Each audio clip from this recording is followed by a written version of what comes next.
Assalamualaikum warahmatullahi wabarakatuh. Selamat berjumpa kembali. Mudah-mudahan kita selalu dalam keadaan sehat walafiat.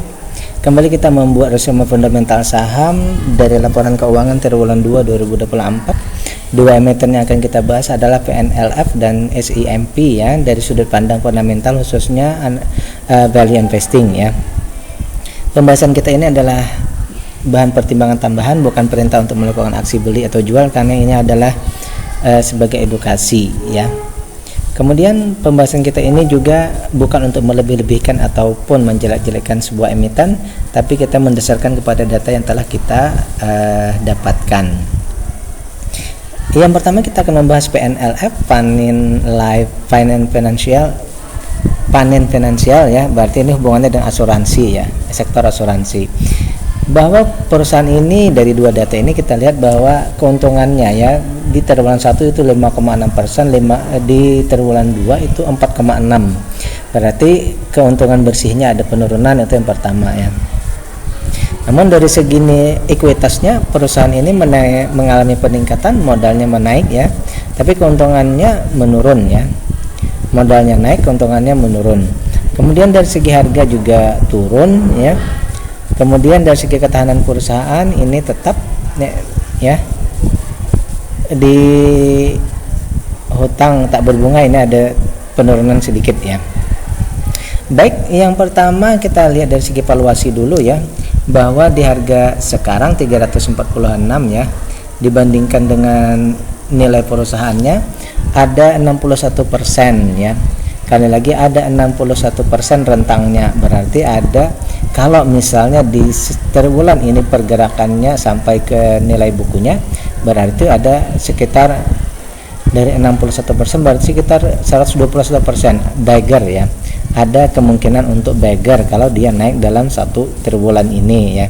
Kemudian dari segi maksimal beli di harga sekarang ya, kita punya diskon 16%. Jadi simpulannya dengan membeli di hari ini misalnya ya, kita membelinya dapat diskon 16%. Namun dan juga ada kemungkinan besar untuk bagger ya. Kapan terjadi ya kita tidak tahu, itu hanya masalah kemungkinan. Yang pertama, yang kedua,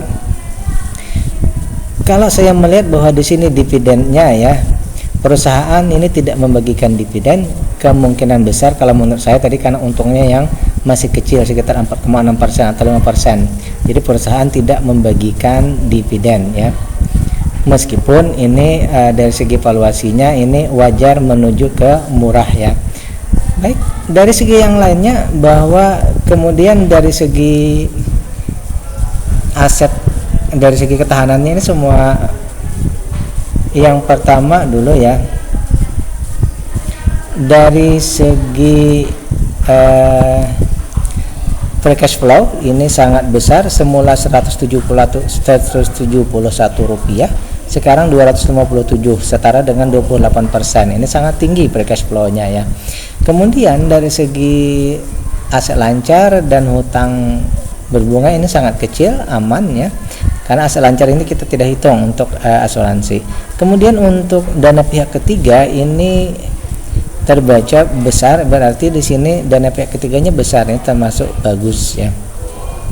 Kemudian dari segi lainnya ya, dari bahwa perusahaan ini, saham ini ada di bursa 47%, berarti kurang dari 50, ini berarti sangat bagus ya. Simpulan awal kita bahwa perusahaan atau emiten atau pengendali tidak trading ya, dan jumlah saham yang ada di bursa ini ada terjadi peningkatan, bahwa masyarakat ini penurunannya, masyarakat mengalami banyak menjual saham mereka, sehingga yang di bawah 5% itu berkurang jadi 26%. Baik, kita akan ambil kesimpulan sementara untuk saham ini, bahwa dari semua data ini tentu saja kalau menurut saya pribadi ya, kita mesti menunggu IPS-nya meningkat dulu. Kenapa IPS-nya harus meningkat? Karena di sini kalau IPS-nya besar, tentu saja nanti dividennya akan mungkin bisa saja dapat ya. Nah, kalau misalnya IPS-nya di 10%, maka itu valuasinya akan menjadi murah ya. Baik, kalau menurut saya pribadi di sini bahwa yang perlu kita tunggu di triwulan-triwulan berikutnya adalah gebrakan dari manajemen sehingga IPS-nya ini membaik, IPS-nya menjadi lebih besar di atas 10%, maka semua data di bagian valuasi mungkin jauh lebih baik ya, bahkan mungkin bisa membagikan dividen. Itu yang pertama untuk saham ini ya. Yang kedua kita akan membahas SIMP atau Salim Informasi Pratama ya. Bila Anda menemukan video ini dalam bentuk pendek ya, silakan klik di bagian paling bawah, itu ada link untuk menemukan video lengkapnya. Dan jika Anda merasa bahwa pembahasan kita ini bermanfaat, jangan lupa untuk klik like, subscribe, dan share. Bagi Anda yang ingin memberikan kontribusi terhadap pembahasan kita, silakan kirimkan ke nomor rekening yang tertera di layar ya. Oke, kita akan bahas Salim Informasi Pratama atau SIMP ya. Ini perusahaannya triwulan 1 dan triwulan 2 ya. Triwulan 1 untungnya 5%, triwulan 2 untungnya 6% ya. Dari segi permodalan perusahaan terjadi peningkatan Rp4.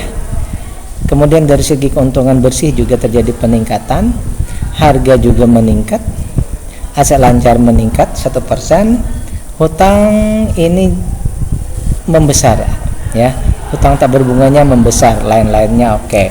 Baik, kita bahas satu persatu. Dari segi valuasi dulu ya. Di harga sekarang 378 ya, kita punya sekitar 66 rentangnya dari nilai perusahaan. Berarti di sini ada potensi untuk beggar sampai ke 132% potensi ya. Kemudian dari segi maksimal beli di 719, berarti kita punya diskon 47%. Sehingga rumusan kita untuk valuasi adalah beli sekarang kita dapat diskon 47% dan ada potensi untuk beggar ke 132%. Perusahaan juga sudah membagikan dividen ya, berarti ini sudah oke. Hanya saja jumlahnya masih 21% ya. Jumlahnya masih 21%, belum memenuhi kriteria kita ya. Sehingga proyeksi kita ya, kalau di saat ini kita akan dapat Rp15 dividen yield-nya ya, dan itu setara dengan 4,5%. Berarti masih di bawah 5% ya. Andai saja mereka membagikan 30%, maka dia akan menjadi 5% dan itu akan memenuhi kriteria. Jadi mungkin di triwulan-triwulan berikutnya kita ngecek saja ya, sambil melihat perkembangan apakah nanti dividennya bisa naik menjadi sekitar 30% ya.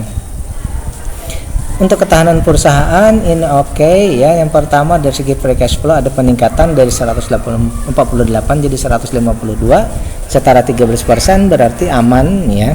Kemudian dari segi lainnya tadi ya tidak ada masalah, dan saham yang ada di bursa pun hanya 20%, 80%-nya milik pengendali, tidak diperjualbelikan, dan sekitar 18% ini saham yang ada di masyarakat.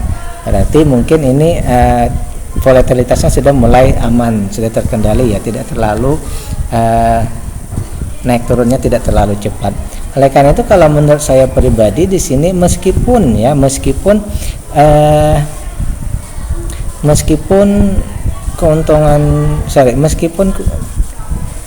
valuasinya murah ya, tetapi dari segi keuntungan masih kecil, sehingga saya akan mengatakan IPS-nya ya. Saya akan mengatakan IPS-nya membaik, yang pertama. Yang kedua, kalau perlu dividen juga. Karena ini yang lain sudah oke, jadi fokusnya ya tentu saja dividen. Ini nanti ada hubungannya juga keduanya ya. Ini misal di 10% ya 111, maka dividennya pun akan menjadi kecil, jadi 21%-nya tidak masalah.